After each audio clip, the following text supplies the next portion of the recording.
This is Jeffrey Tucker at the Mises Institute. I'm sitting here with Jeffrey Herbener of Grove City College. He's agreed to talk to us about a couple of chapters from this book, Economics in One Lesson, our new edition. And the book is now about 62 years old, and it still holds up. Yeah, it's great. It's a fabulous book. Everyone's first introduction to sound economics, still. After Do you 62 use years. it at Grove City? We use it in Grove City. We have a course in public policy, and so it provides the first introduction to sound thinking on public policy. You mean that all students take a public policy course in addition to an economics class? The no, it would be mainly econ majors or majors in political science and history, those that are interested in policy questions. Do they take an Economics 101 class before they take public policy? Yes, they do. But why wouldn't you use it in 101? Why wouldn't we use it in 101? In 101, we want to, we would use it. I mean, we're up to the professor's discretion to use it on questions of, relevant questions of policy that come up. I see. But it's not like a theoretical, it's not a sort of praxeological, theoretical development in the book. It's the lesson and then the applications. Right. So it's a succinct, it's a very nice, succinct statement of the lesson that's excellent for applications once you get to that point in the principles class. I see. So, but you're thinking about students as learning a sort of more conventional technical economics, more of a right. Say in a 101 class, right? We just begin and develop economic theory from praxeological. Yes, in microeconomics. Okay. And then once in a micro class, you get to the questions of policy, the middle part of the class or toward the end. Then Hazlitt's book would be okay. So when most people think about economics and its relevance today, they're thinking about that second step. That's right. Yeah, because that's the economics we encounter day to day. When we pick up the newspaper, we're not reading about the theory of marginal utility. Exactly right. Right. and this is exactly the sort of thing that the non-economist student confronts when they think about public policy, right? They have to confront this big lesson. Yeah. And if they don't get the lesson, they're just awash in all sorts of nonsense. Yeah. And yet you learn a lot of economic theory. Would you say? Absolutely. Yeah. Okay. Absolutely. Yeah. And so the topic we're discussing now concerns public works and taxes. And taxes. Okay, right. so let's talk about the first chapter. It's public work. Right. So in this chapter, what Hazlitt does is develop a sort of extended argument about public works. He says, look, many people say the justification for public works isn't the grandeur of the thing that's produced. It's that it provides employment. So we can justify the building of a bridge or building of streets or buildings and so on the grounds that this provides employment to people.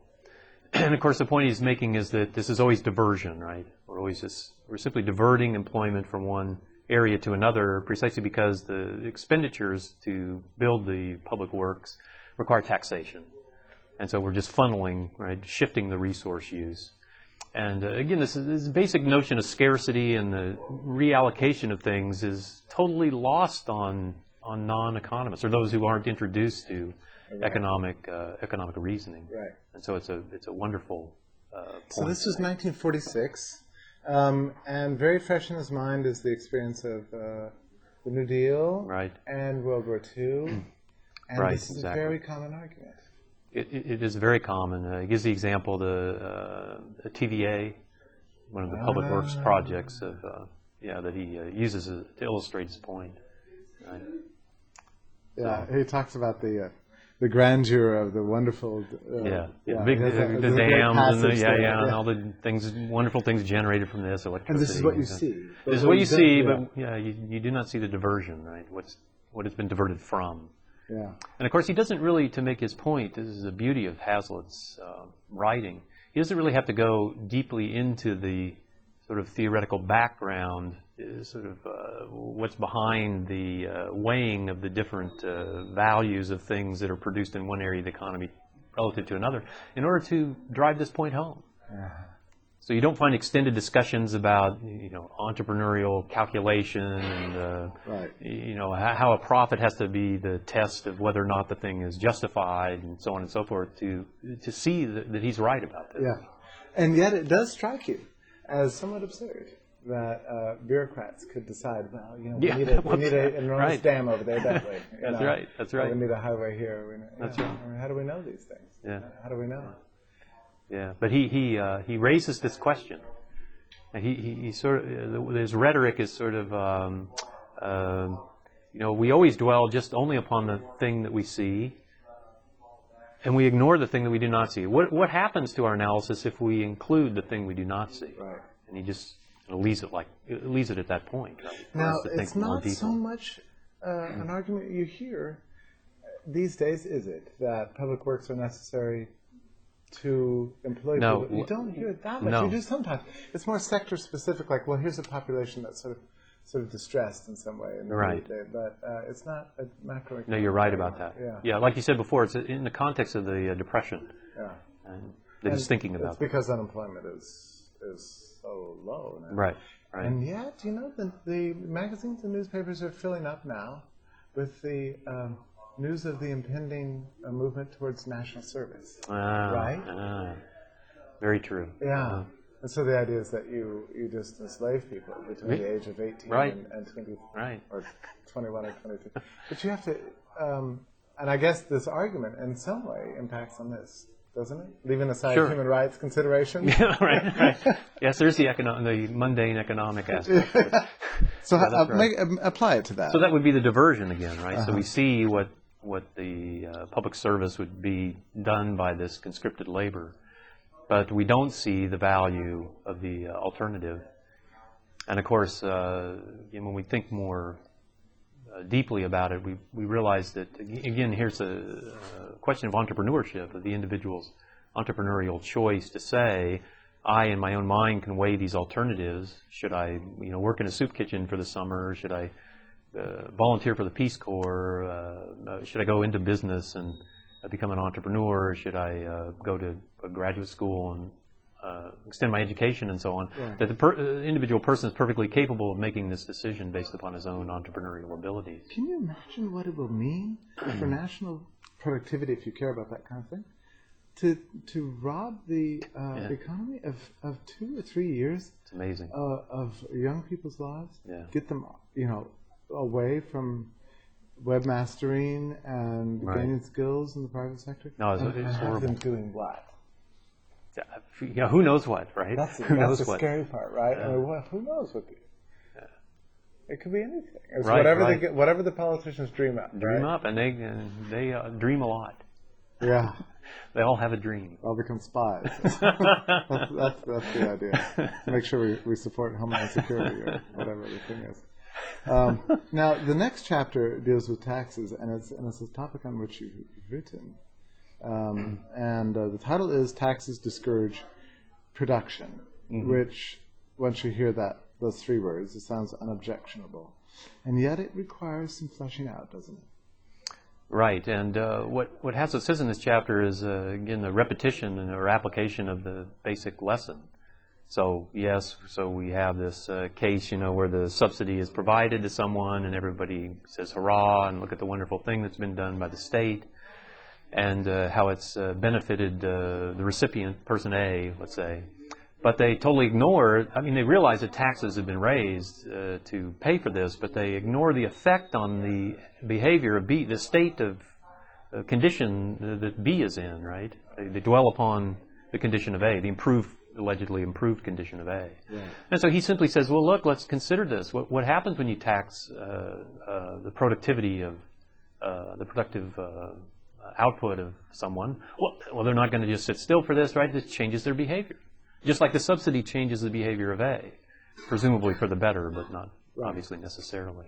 Now, why can't you just say, well, actually, when you tax people, it's true that it takes away some of their money, but that fact alone encourages people to work even more, so become even more productive, to make up for the difference.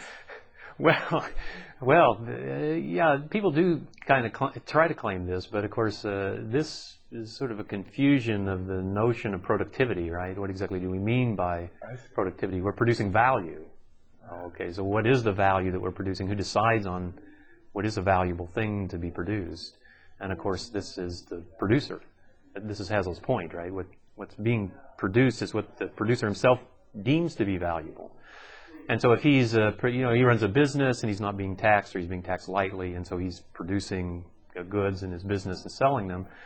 Okay, so he's choosing this as the valuable alternative, and he's having it ratified by the purchase of the consumers and so on. So if he's taxed and he does something else, so now his he lessens his productivity in this area, and he instead he paints or whatever. Then, well, of course, this is something that he himself deems less valuable. He's doing this only as, again, a diversion of.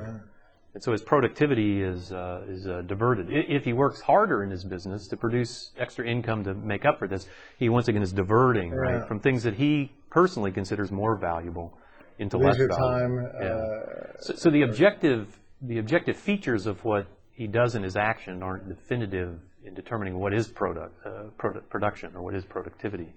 This can only be determined in the value sense. And this is what's being diverted. Well, so why isn't it a good argument then to say, let's not tax productivity, let's tax consumption?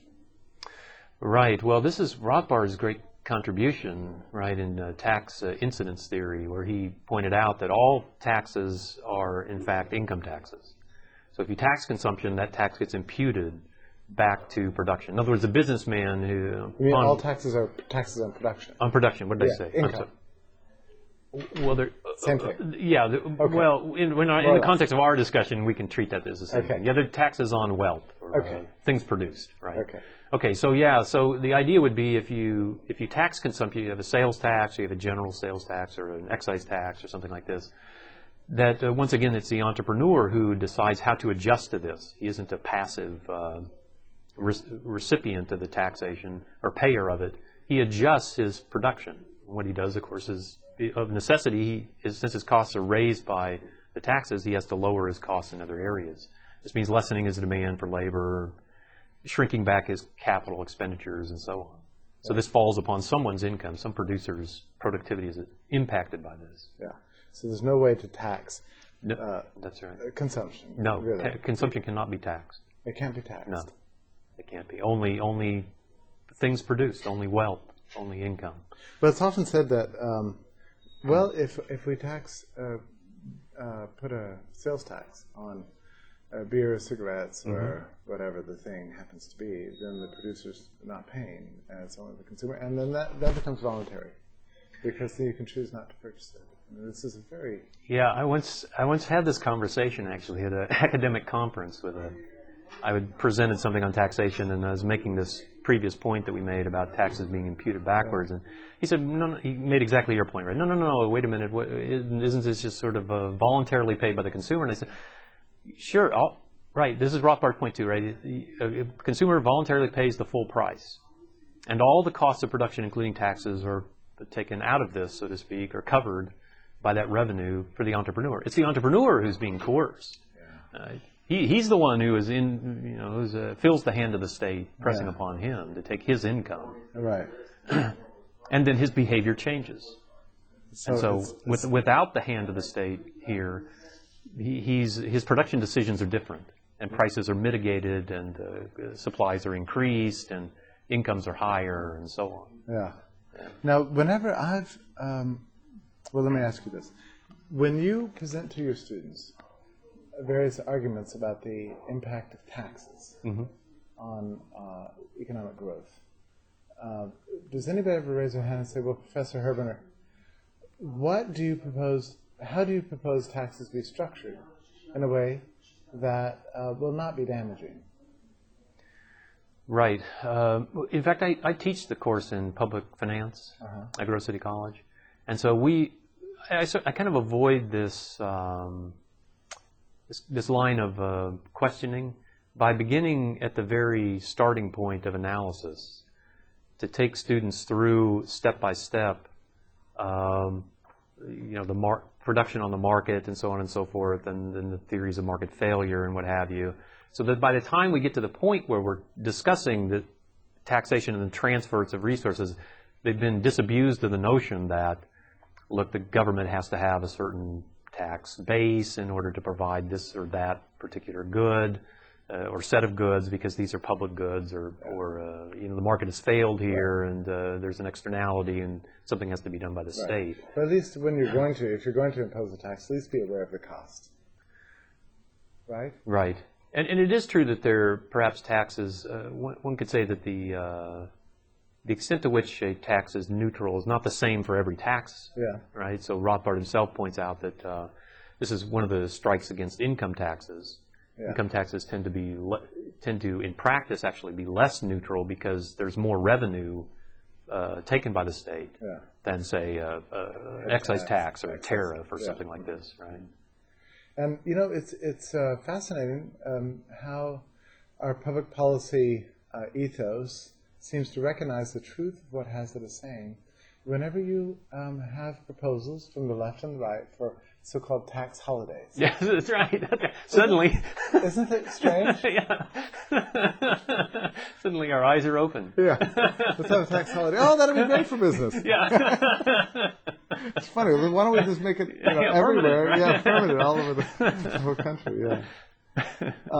And reading through the chapter, is it your sense that the theoretical apparatus of economics that he's addressing here, the fallacies that he's addressing, do they seem like they've changed that much over the 60 years? No, I don't think so. No, they haven't changed much. I think they're very simple. No, they haven't changed. Yeah. Basically, it's the same fallacy over and over again. I get that impression from the whole book. Right. Right. He seems to have picked out a whole series of issues that seem to be timeless, unfortunately. Unfortunately, timeless. Universal fallacies held by all people in all times and all places. Yeah. Well, thank you for helping us unravel some of these today. Thank you, Jeff.